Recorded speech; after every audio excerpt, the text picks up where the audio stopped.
Amigos de Ruta Ganadera, en nuestro primer comentario del día de hoy nos vamos a referir a una información que sale publicada en 3.com, que es un medio digital de profesionales del sector porcino, con un título que es interesante para la República Dominicana: una visión interna de cómo Canadá aborda la amenaza de la fiebre porcina africana. Una entrevista con el doctor Egan Brockhoff.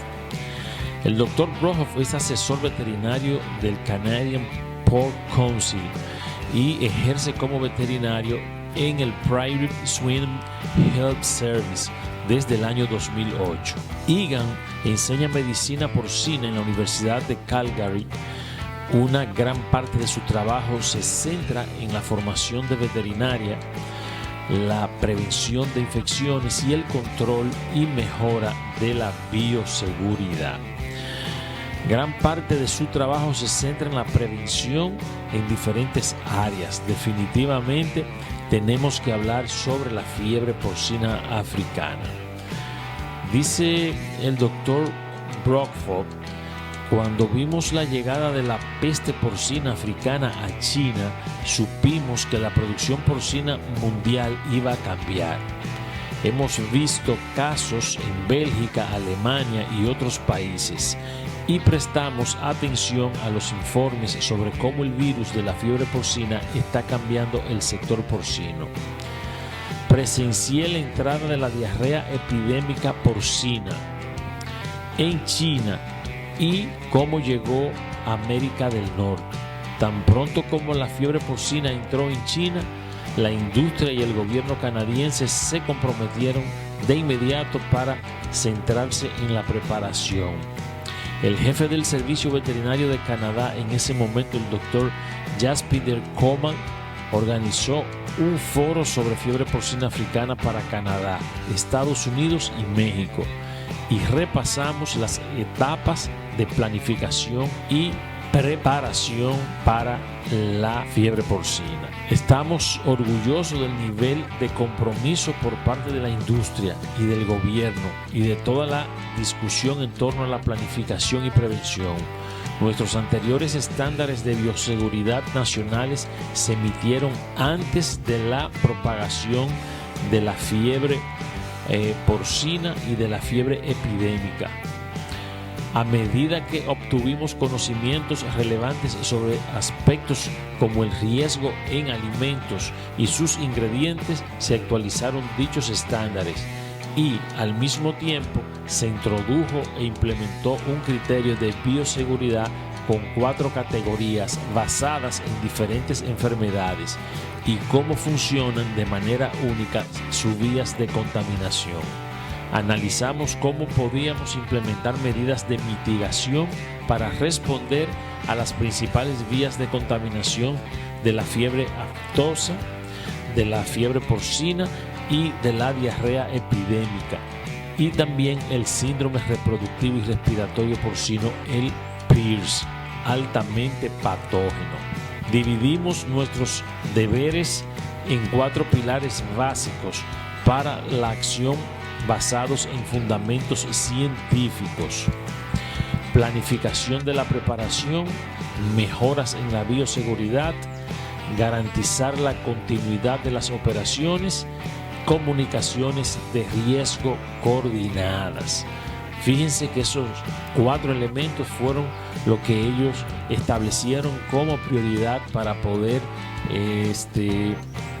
tener una estructura planificada que le diera respuesta a estas amenazas que se vertían sobre todo el mundo, pero que en este caso lo manejaron para ellos, para los canadienses. Canadá activó su Centro Nacional de Operaciones de Emergencia con profesionales del gobierno y la industria, reunidos de manera rutinaria para revisar, coordinar y comunicar los esfuerzos para prevenir la entrada y mitigar el impacto de la fiebre porcina africana. Un Centro Nacional de Emergencia para asuntos de bioseguridad en materia de infecciones tanto animales como vegetales. El país se divide naturalmente en regiones, por lo que tuvimos una muy buena respuesta nacional, regional, provincial y local. Contamos con grupos de trabajo para las diferentes áreas como vigilancia, destrucción, eliminación, zonificación y permisos, así como respuesta y recuperación. Nunca sabes qué enfermedad será la siguiente en golpear. En mi primer viaje a Filipinas para hablar sobre PRRS, psicovirus porcino tipo 2 y neumonía de micoplasma, nadie estaba realmente interesado en ellas. Todos querían hablar sobre la diarrea epidémica. Poco después, la enfermedad llegó a Estados Unidos y el año siguiente a Canadá. Por tanto, es un hecho, las enfermedades se desplazan. Existen otros desafíos como la peste porcina clásica, la FMD y otras. La fiebre porcina africana nos brindó la oportunidad de tener una conversación global sobre epidemiología de las enfermedades y herramientas de prevención, control y erradicación. Es necesario continuar hablando y lo estamos haciendo. O sea que es un trabajo continuo, permanente. Canadá exporta alrededor del 70% de su carne de cerdo. Si detectamos una enfermedad de declaración obligatoria como el virus de la fiebre porcina en una granja comercial de pequeño tamaño o en un jabalí, tendremos un problema, ya sea en una región con elevada densidad porcina o en el rincón más pequeño de nuestro país. Sabemos que el gobierno de Canadá trabajará de forma agresiva para contener y erradicar el virus. Pero, ¿qué pasa con el 99% de productores restantes que pierden en un momento acceso al mercado? ¿Qué sucede cuando el valor de los cerdos de un granjero se vuelve cero y acaban sin activos circulantes para continuar sus operaciones? ¿Cómo pueden costear el alimento? ¿Qué hacen con un excedente de producto cada vez mayor?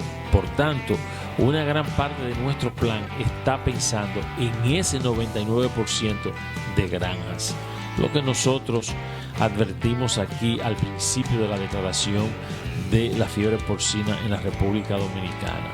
Actualmente tenemos 4 acuerdos de zonificación con Vietnam, Singapur, la Unión Europea y los Estados Unidos, siendo este último muy relevante considerando que los sectores porcino-cárnicos de cerdo de Estados Unidos y Canadá se encuentran muy interconectados. El gobierno canadiense está realizando un gran trabajo buscando acuerdos de zonificación y ha sido muy activo en hablar con otros socios comerciales clave, pero la zonificación no es suficiente. Incluso con acuerdos de zonificación vigentes, la interrupción del mercado será significativa y difícil. Entonces, comenzamos a mirar la versión antigua de la documentación sobre compartimentación de la Organización Internacional de Epizootía, una herramienta que creemos que podría ser muy relevante para la producción porcina moderna. La zonificación es geográfica, pero la compartimentación se basa en el manejo y ofrece un gran potencial como estrategia de manejo para garantizar la continuidad de las operaciones. Si un productor comercial que ha establecido un compartimiento dentro del programa de compartimentación tiene una buena bioseguridad activa, suficiente vigilancia semanal y trazabilidad en 48 horas, incluso con un brote de fiebre porcina en el país, podría mantener la enfermedad fuera de la granja y potencialmente seguir con el comercio de cerdos a través de acuerdos bilaterales. Fíjense que utilizando un método y una tecnología anticuada de la OIE, como es la compartimentación de la granja, pueden ellos, los canadienses, usarla muy modernamente y convertirla en zonas aisladas dentro de la misma área de producción. Es necesario elaborar programas sólidos basados en la ciencia que incluyan nuestras experiencias y aplicarlos en la situación del mundo real y dejar la política a los políticos. La compartimentación es un proyecto a largo plazo. Los países con servicios veterinarios sólidos y una producción basada en la ciencia pueden tener buenas conversaciones sobre compartimentación. Tiene sentido y veo una oportunidad real.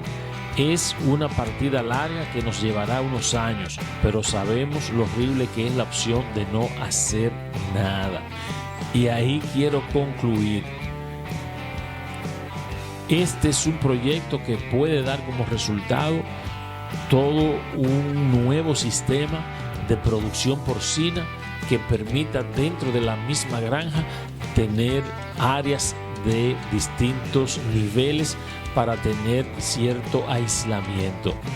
Fíjense que establecen que es un proyecto a largo plazo, que se tomará más de 5 años poder establecerlo, pero que sí podría ser una gran virtud, que dentro de la misma granja, dentro de la misma zona de producción, pues pueden hacer zonas aisladas de distintos niveles de producción. Las madres, la cría, el engorde, el crecimiento, y tenerlo dentro de la misma zona en compartimientos distintos y poder hacer aislamiento.